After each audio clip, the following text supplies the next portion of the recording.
అంటే కేవలం ఎన్నికలు గుర్తొస్తేనే వీళ్ళకు దొంగ సీట్లు గుర్తొస్తాయా?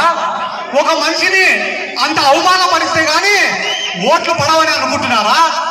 ఒక విషయం గుర్తుపెట్టుకోండి, ఆయన తిట్టడం మొదలు పెట్టాడంటే ప్రపంచంలో ఉండే అందరినీ తిట్టాడు. నరేంద్ర మోడీని తిట్టాడు. ఏమని తిట్టాడు? రే వాడు మోడీనా కేడీనా అని. అయిపోయిన తర్వాత మళ్ళా పోయి బీజేపీ పార్టీలో చేరినాడు. చేరి రే భారత పితరా నరేంద్ర మోడీ అంటున్నాడు.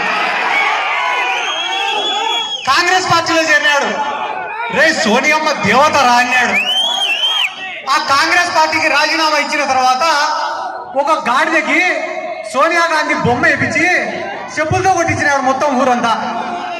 అయిపోయిన తర్వాత కుప్పంకు పోయినాడు.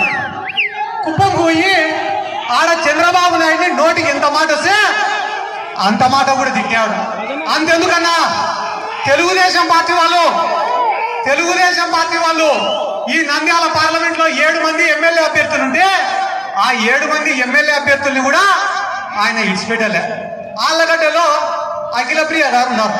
ఆమెనేమన్నాడు తెలుసా? చిన్న పాపకు పెద్ద గౌన్ వేసినారని అన్నాడు. అయిపోయిన తర్వాత డోన్ నియోజకవర్గానికి పోయినాడు. ఆడ కోట్ల సూర్యప్రకాష్ రెడ్డి గారు ఉన్నారు. ఈడ ఒక ఎద్దుంది, ఆ ఎద్దు పండుకునిది అన్నాడు. అయిపోయిన తర్వాత గౌరు వెంకటరెడ్డి గురించి, గౌరు చరిత గురించి బైరెడ్డి రాజశేఖర రెడ్డి గారు ఏమేం మాటలు మాట్లాడినాడో నేను చెప్పకూడదు.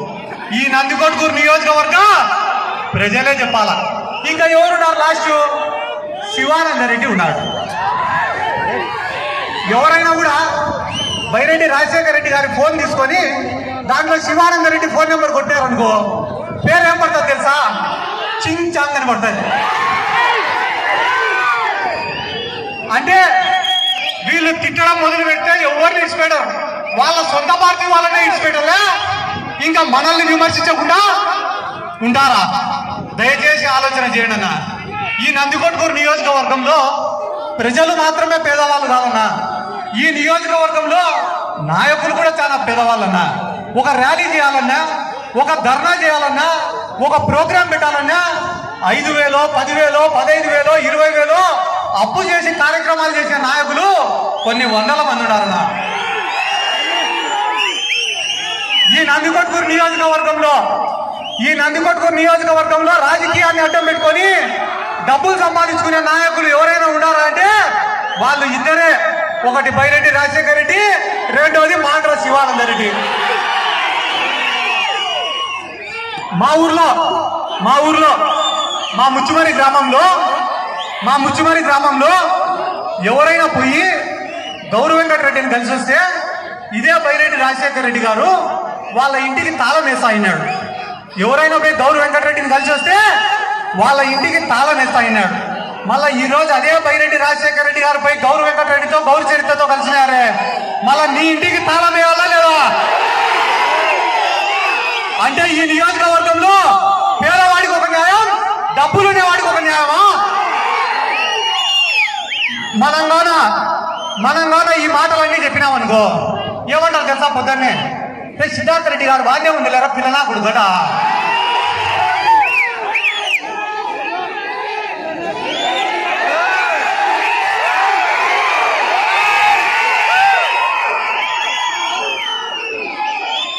ఏమైతే అదరా పిల్లనా కొడుకుతోటి అన్నారు. వైఎస్ఆర్ కాంగ్రెస్ పార్టీలో చేరినారు.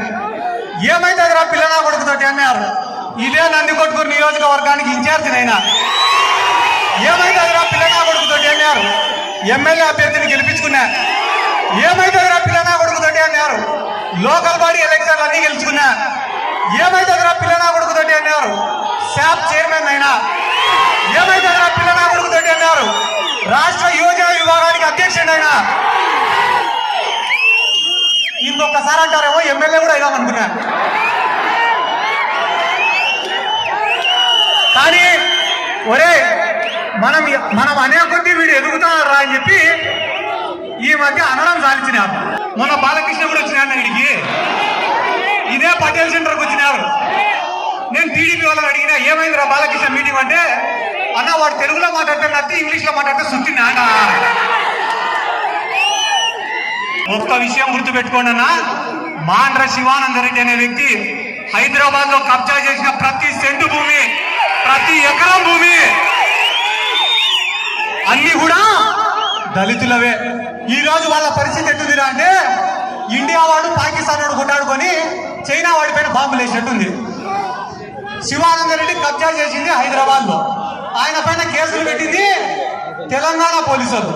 ఆయన ప్రెస్ మీట్ పెట్టి వైఎస్ఆర్ కాంగ్రెస్ పార్టీ ఆయన పైన కుట్ర చేసిందంట. 10 ఓట్లు ఉండేవాడి పైన కుట్ర చేశారు. నీకు నీ ఊరల్లే ఓటేయారు, నీ పైన ఎవడు కుట్ర చేస్తారయా? దారా సుధీర్ గారు మన అభ్యర్థి ఉన్నారు అన్నా. మీకు ఒక్క విషయం చెప్తా, మనసులో పెట్టుకోండి అన్న. మీరు రాజకీయంగా పని చేసేన్ని రోజులు శిలాఫలకంలో పేరు కోసం పనిచేయకండి అన్న. మీరు పని చేసేన్ని రోజులు వీళ్ళ గుండెల్లో స్థానం కోసం పనిచేయాలన్నా. నేను మీకు ఇంకొక మాట కూడా చెప్తానా, మీరు గాన వీళ్ళకందరికీ గౌరవం ఇస్తే, వీళ్ళకందరికీ పనులు చేస్తే, వీళ్ళకందరికీ పనులు చేసి మీరు గాన పలికితే, ఈ రాష్ట్రంలోనే ఒక బలమైన గుంపుకు నాయకుడు అవుతారన్నా మీరు. ఈరోజు ఆయన పైన కూడా విమర్శలు, నుంచో డబ్బులుండే ఆయనను పట్టుకొచ్చుకున్నారు అని. సారాయి అమ్మి డబ్బులు సంపాదించిన వాళ్ళతో, కబ్జాలు చేసి డబ్బులు సంపాదించిన వాళ్ళతో పోటీ పడాలంటే న్యాయంగా సంపాదించుకునేవాడు కూడా ఒకడు ఉండాలి కదా మనకి. దాంట్లో భాగంగానే ఈ రోజు జగన్మోహన్ రెడ్డి గారు మనందరిపైన నమ్మకంతో దారా సుధీర్ గారిని పంపించినారు. దారా సుధీర్ గారిని అత్యధిక మెజార్టీతో గెలిపించడానికి మీరు సిద్ధమా? నేను ఖచ్చితంగా నా ప్రాణం ఉన్నంత వరకు కష్టపడి పనిచేస్తా అని చెప్పి ఈ సందర్భంగా తెలియజేసుకుంటూ, మిట్ట మధ్యాహ్న సమయంలో కూడా ఇంత ప్రేమగా వచ్చిన ప్రతి ఒక్కరికి కూడా పేరు పేరున నా శిరస్సు వంచి నమస్కారాలు తెలియజేసుకుంటూ, ఎన్ని జన్మలెత్తినా కూడా ఇదే నందికొట్కూరు నియోజకవర్గంలో పుట్టాలా, ఎన్ని జన్మలెత్తినా మీ అందరి అభిమానం పొందాలా అని చెప్పి ఆ భగవంతుడిని కోరుకుంటూ సెలవు తీసుకుంటున్నారు. జై జగన్, జై జగన్, జై జగన్. నేను ఖచ్చితంగా నా ప్రాణం ఉన్నంత వరకు కష్టపడి పనిచేస్తా అని చెప్పి ఈ సందర్భంగా తెలియజేసుకుంటూ, మిట్ట మధ్యాహ్న సమయంలో కూడా ఇంత ప్రేమగా వచ్చిన ప్రతి ఒక్కరికి కూడా పేరు పేరున నా శిరస్సు వంచి నమస్కారాలు తెలియజేసుకుంటూ, ఎన్ని జన్మలెత్తినా కూడా ఇదే నందికొట్కూరు నియోజకవర్గంలో పుట్టాలా, ఎన్ని జన్మలెత్తినా మీ అందరి అభిమానం పొందాలా అని చెప్పి ఆ భగవంతుడిని కోరుకుంటూ సెలవు తీసుకుంటున్నారు. జై జగన్, జై జగన్.